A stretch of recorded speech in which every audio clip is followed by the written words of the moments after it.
La guerra entre España y Colombia se hará como la hacen los países civilizados. Todo militar o dependiente de un ejército tomado en el campo de batalla será guardado como prisionero y respetado según su rango. Para economizar la sangre cuando sea posible, los desertores que sean capturados alistados bajo las banderas del otro bando no podrán ser castigados con la pena capital.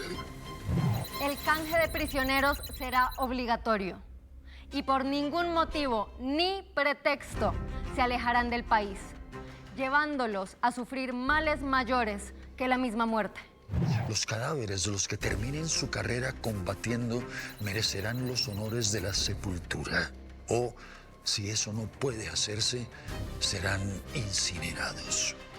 El presente tratado será ratificado y canjeado dentro de 60 horas y empezará a cumplirse desde el momento de su ratificación. Palabras más, palabras menos. Eso fueron los compromisos que adquirieron, por un lado, Simón Bolívar, el libertador, y por el otro, el pacificador Pablo Morillo. A partir de ese acuerdo, las guerras de independencia entraron en pausa, como diríamos hoy en día. Los dos ejércitos se tomaron un respiro. Bueno, ese fue el Tratado del Armisticio. Pero resulta que esas buenas intenciones duraron muy poco porque Maracaibo declaró su independencia. Ese levantamiento desencadenó dos batallas que iban a ser decisivas para la independencia de Venezuela. Venezuela, un país separado de Colombia por razones más que todo políticas, pero unido a través del comercio y la inmigración entonces y ahora, a través de valles, de ríos, de montañas, que rompen de una vez por todas las fronteras creadas por los hombres.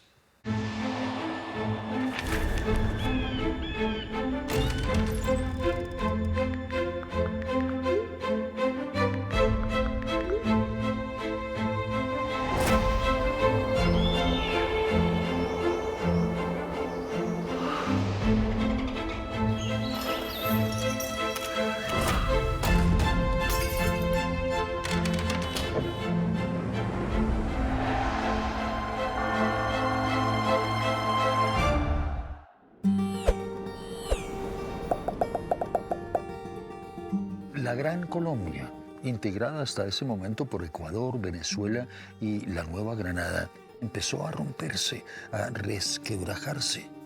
Y batallas como la batalla de Carabobo a mediados de 1821 fueron el detonante. El día de la batalla, Bolívar almorzó en el Alto de Buenavista. Desde allí divisó el paisaje de su victoria. Miembros de su ejército lo acompañaron con fidelidad y muy buen apetito. Saborearon los pormenores del combate que enfrentarían. La camaradería de la guerra fue rota por un silencio repentino. Dos oficiales conocidos como Cedeño y Plaza quedaron perdidos en sus pensamientos. Imaginaron cómo luciría el cadáver de su compañero de armas en manos enemigas. La imagen no les dio tiempo para disfrutar del postre. Las planicies rodeadas por montañas presintieron lo peor. Vieron llegar a más de 4.000 soldados realistas.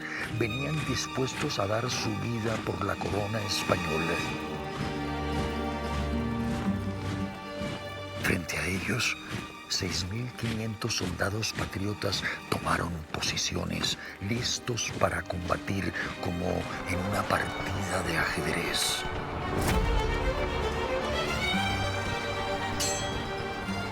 La batalla fue corta. 1.000 soldados realistas dejaron su vida en el campo de batalla. 1.500 cayeron prisioneros. Pero ni Cedeño ni Plaza lograron saborear la victoria. Antes de esconderse el sol, habían muerto atravesados por sus malos presagios. El resultado de esta batalla debilitó aún más al ejército español, pero todavía no lo derrotó del todo. Faltaba darle el golpe final en la batalla de Maracaibo.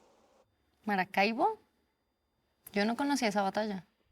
En julio de 1823, el ejército patriota se formó en las playas de Maracaibo frente a las naves españolas y empezaron a abordarlas. Los historiadores dicen que los combates fueron por demás violentos. Usaron todo tipo de armas, entre cañones, fusiles y hasta armas blancas. Los españoles sufrieron más de 800 bajas entre muertos y heridos y más de 400 hombres, entre soldados, marineros y oficiales, cayeron prisioneros. Los patriotas perdieron a 44 hombres y poco más de 100 heridos. A pesar del costo humano de los ejércitos de ambos bandos, los patriotas lograron expulsar a los realistas para siempre. ¿Aló? Un, dos. La Constitución de la Villa del Rosario de Cúcuta, publicada en 1821, causó un descontento que derivó en la formación de movimientos separatistas. Recordemos, por supuesto, que esa Constitución aprobaba un gobierno centralista cuya capital sería Santa Fe. Pero el documento advertía que podía ser modificada antes de 1831 si la situación política ponía en peligro a la nación. Fue así como nació un movimiento revolucionario llamado La Cociata. La Cociata fue un movimiento liderado por el jefe militar de Venezuela, José Antonio Páez, en 1826. ¿En qué consistía? Consistía en terminar con la unidad de la República de Colombia, separando a Venezuela para que así ellos recuperaran su autonomía. Y bueno, este movimiento fue apoyado por varias provincias, incluyendo Caracas.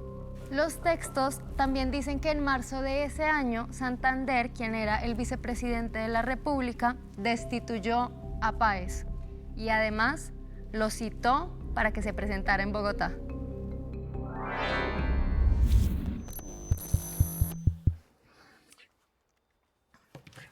Bolívar quiso mediar en ese conflicto con la Cociata, de tal manera que decidió viajar desde el Perú hasta Venezuela, imaginen el viajecito, para reunirse con Páez. La provincia de Valencia los recibió. Allí Bolívar le regaló a Páez una espada y 2 caballos en señal de agradecimiento y de respeto. Acto seguido viajaron a Caracas, donde Páez fue nombrado jefe máximo de Venezuela, poniendo así fin a los deseos separatistas, pero no por mucho tiempo. ¿Qué fue la Convención de Ocaña? La Convención de Ocaña fue un encuentro organizado por la Nueva Granada. Su propósito era el de limar asperezas con los federalistas venezolanos, que estaban bastante descontentos porque todas las decisiones clave se tomaban aquí, en Santa Fe. Camila, antes de eso quiero hacer un pequeño paréntesis. Imagínate estos. Antes de ese encuentro, Bolívar tuvo tiempo para redactar toda una constitución para Bolivia. Ah, entonces fue ahí cuando Bolívar propuso lo de la presidencia vitalicia y lo de la vicepresidencia hereditaria, ¿cierto? Pero no, Camila, tampoco como un rey, no. Además, Santander y sus seguidores se opusieron inmediata y rotundamente.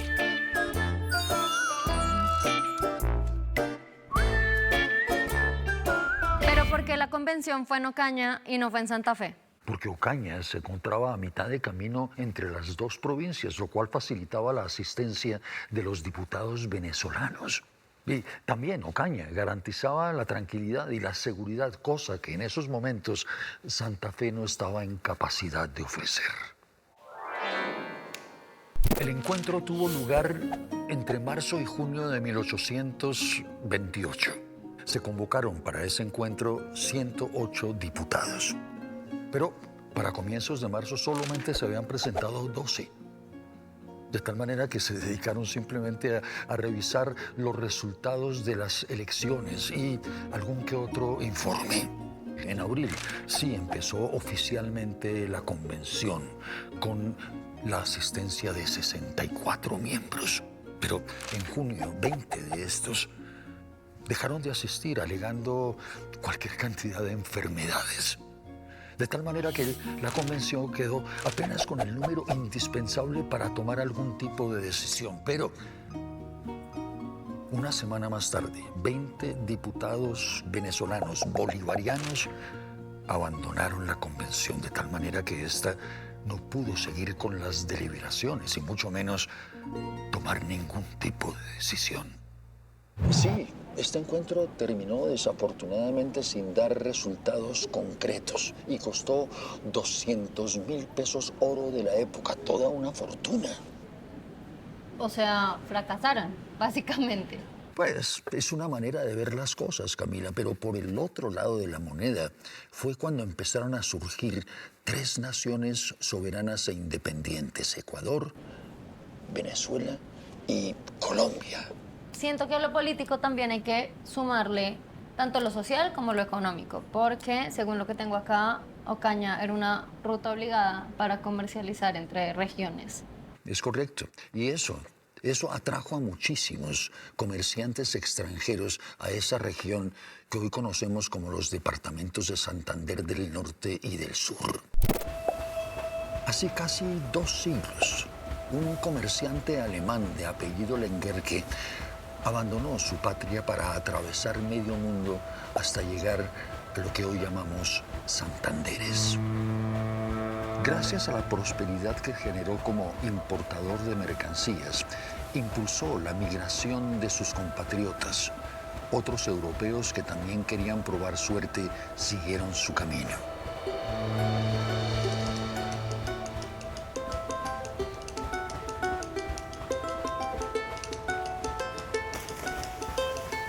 Cien solteros alemanes llegaron navegando a través del lago de Maracaibo.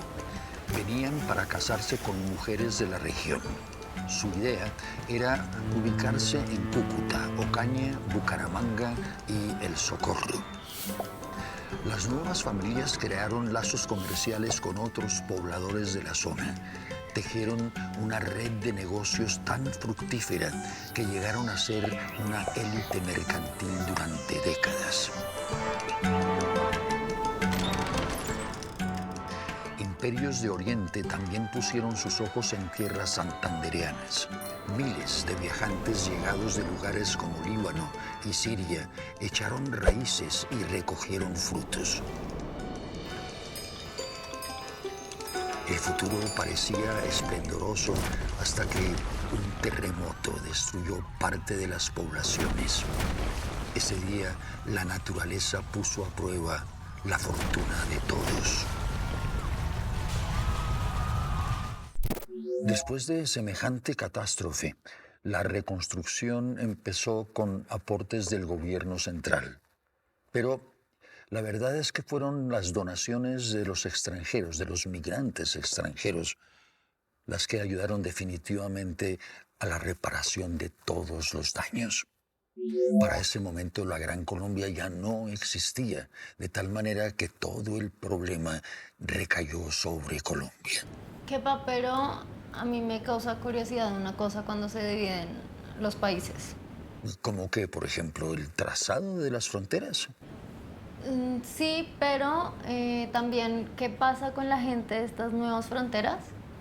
Porque pues de la nada quedan entre el límite entre 2 o más países. Eso, Camila, tiene implicaciones no solo comerciales, sino también políticas y más aún sociales que alteran profundamente la vida de esas comunidades. Ese trasiego de lado a lado de las fronteras las desdibuja y el intercambio cultural altera las costumbres y los hábitos. Bueno, ¿y qué te parece si viajo para Ocaña a ver si puedo encontrar alguna nota que nos funcione para el tema del programa?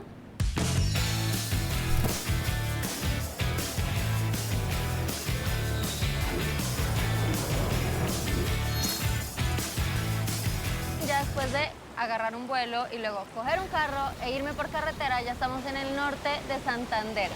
Escogí esta región porque hay dos ciudades muy importantes en la independencia. La primera es Cúcuta, porque ahí se hizo la primera constitución. Y la segunda es Ocaña, porque ahí se hicieron todos los esfuerzos para mantenerla vigente. Por eso precisamente escogí Ocaña y nos vamos a ir para allá a ver qué encontramos.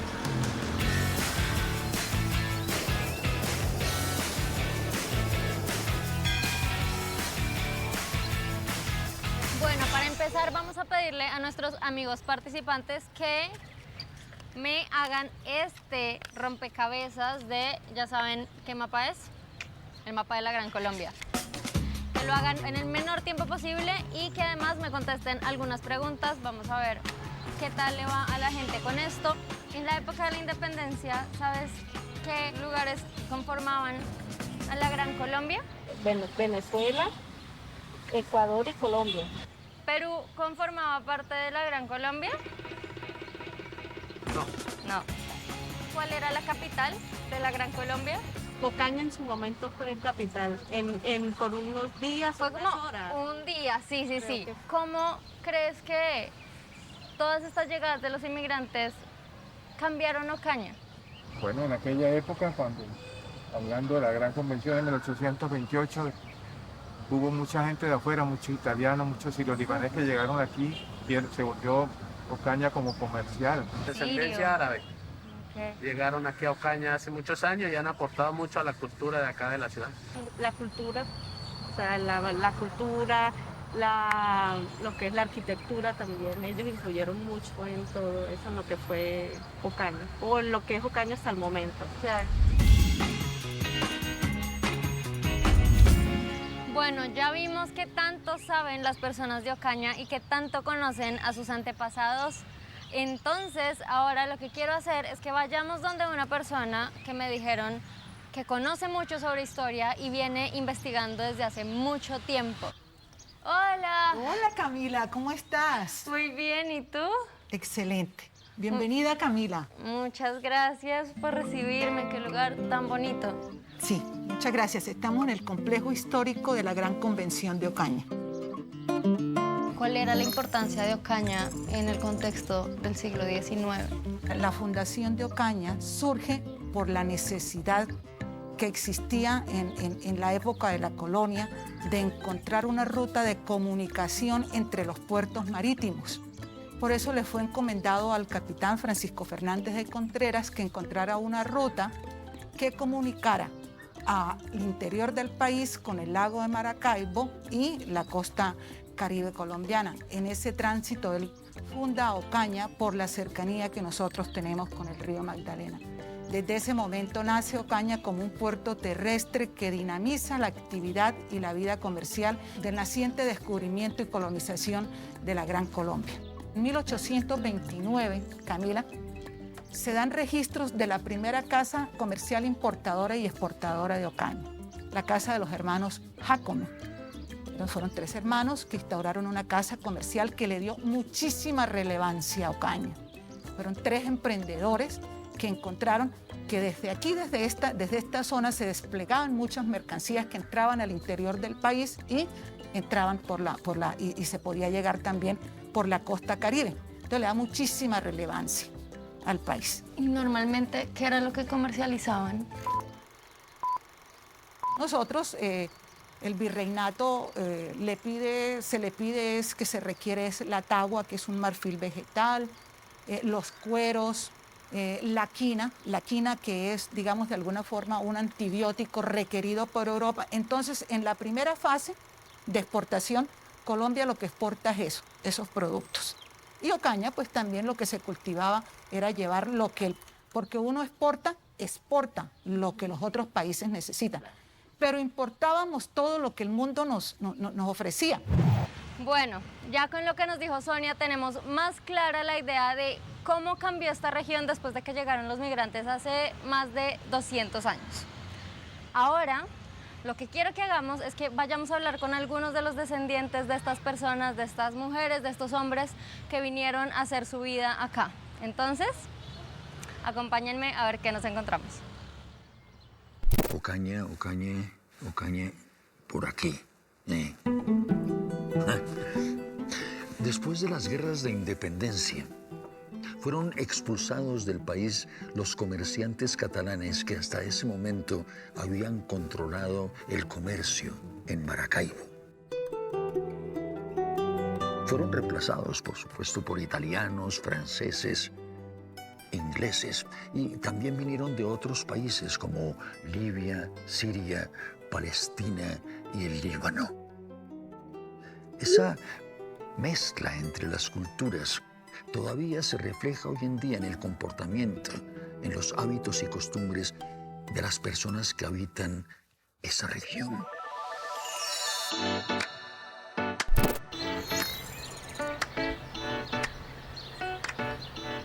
Haifa Numa es comunicadora social periodista. Yo nací en Ocaña, soy periodista, pero pues también soy una descendiente sirio-libanesa, podríamos decir, en la ciudad de Ocaña, como muchas personas.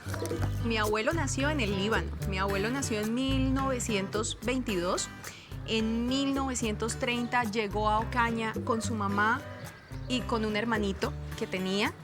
Su papá ya estaba en la ciudad de Ocaña. Ellos no llegaron a la ciudad de Ocaña porque sí, porque mira, nos encontramos en una ciudad chévere. No, los árabes usualmente son migrantes, especialmente los libaneses, y llegaron a la ciudad de Ocaña por referencias. En el caso de mi abuelo, su papá ya estaba acá, su tío ya estaba acá, y bueno, él llegó a la edad de 8 años. Fue muy difícil, no sabían el idioma. Cuando empezó a hablar el idioma, pues lo hablaba muy raro. ¿Eso qué produce? Pues en gente como Ocaña, que además somos medio costeños, con una influencia costeña, gente chévere, gente burlona, pues produce muchas burlas. Eso producían los árabes en Ocaña cuando llegaron. Mi nombre es Antoine Numa San Juan, vivo en la ciudad de Ocaña, soy ocañero. Mi profesión es abogado, fue lo que estudié, pero me he embocado y desde que nací en mi sangre estaba el de vendedor. Y lo he preparado. El primero en llegar a Ocaña, de mi familia, que es la más numerosa, los Numa, fue mi bisabuelo Naum Brahim Neme. Con el transcurso de los años, el Neme se cambia a Numa. No se sabe la razón.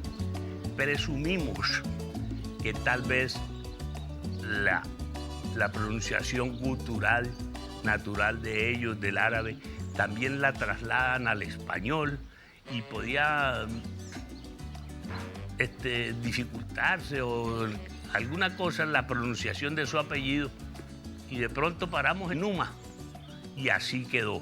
Eso fue mi bisabuelo Naum Brahim Neme.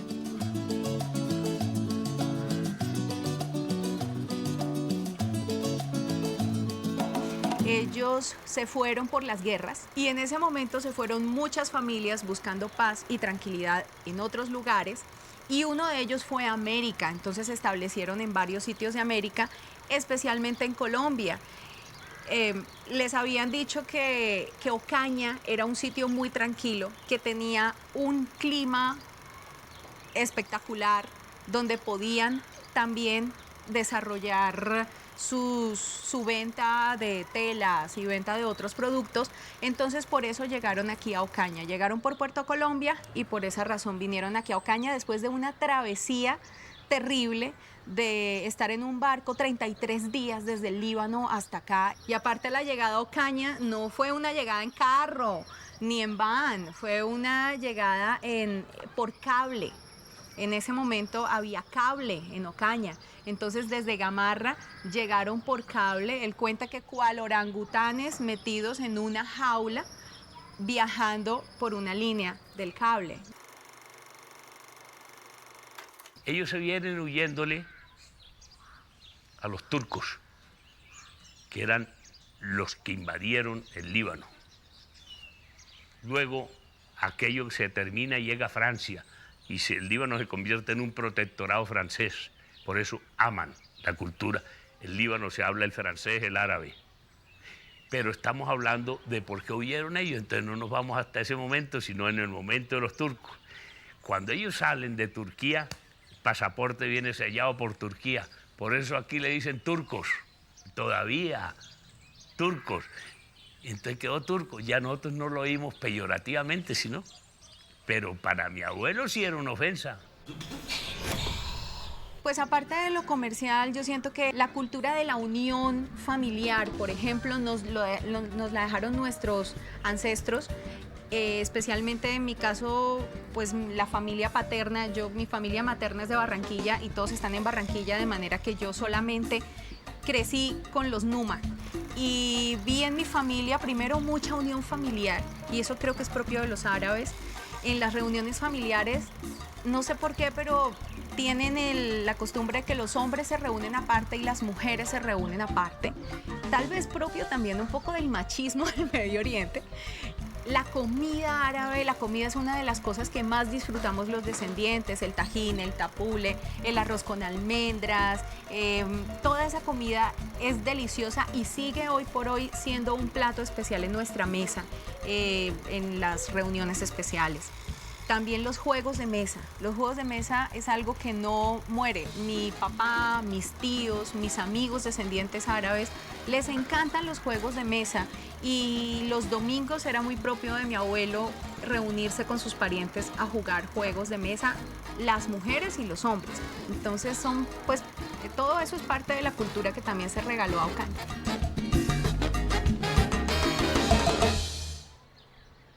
Todos sabemos que en este momento Colombia está pasando por una nueva ola migratoria de nuestros hermanos venezolanos.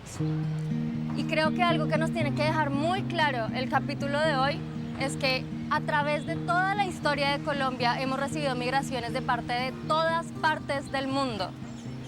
¿Y qué nos han traído todas estas personas? Nos han aportado no solamente a nuestra cultura, sino también en la educación, en la salud, en lo económico, en lo gastronómico, entre muchísimas otras cosas más. Entonces, lo que tenemos que hacer es preguntarnos, ¿realmente lo primordial es preguntar de dónde venimos? Porque realmente las fronteras no deberían existir, porque todos somos ciudadanos de un mismo mundo. Y simplemente eso, el estar acobijados por la misma bandera, es suficiente para respetarnos como humanos y como personas, porque solamente así vamos a poder crear un mundo mejor. ¿Ustedes qué piensan? En este capítulo hemos visto cómo los migrantes extranjeros, por ejemplo, la familia Numa, creyeron en este país para construir su futuro y cómo su aporte contribuyó enormemente a convertirnos en la nación que somos hoy. También hemos visto en este capítulo cómo la Constitución de 1821 no resolvió las necesidades de provincias como Venezuela y Quito, ni tampoco solucionó los problemas que tenían las regiones fronterizas. Es más, hemos visto cómo las desigualdades que había entre esas provincias y la provincia de la Nueva Granada, desde la cual se tomaban las decisiones más importantes, terminó por disolver del todo el sueño de Bolívar, la Gran Colombia. De todas maneras, la región del norte de Santander ha sido muy importante en el desarrollo tanto económico como político del país. Y también tenemos que reconocer que las migraciones extranjeras han hecho parte de ese crecimiento. Así es, Camila. Fascinados con esa mezcla de culturas que nos enriquece como nación, despedimos este capítulo de Bicentenario, anécdotas de voz a voz. Sigamos conectados, sigamos celebrando nuestra independencia.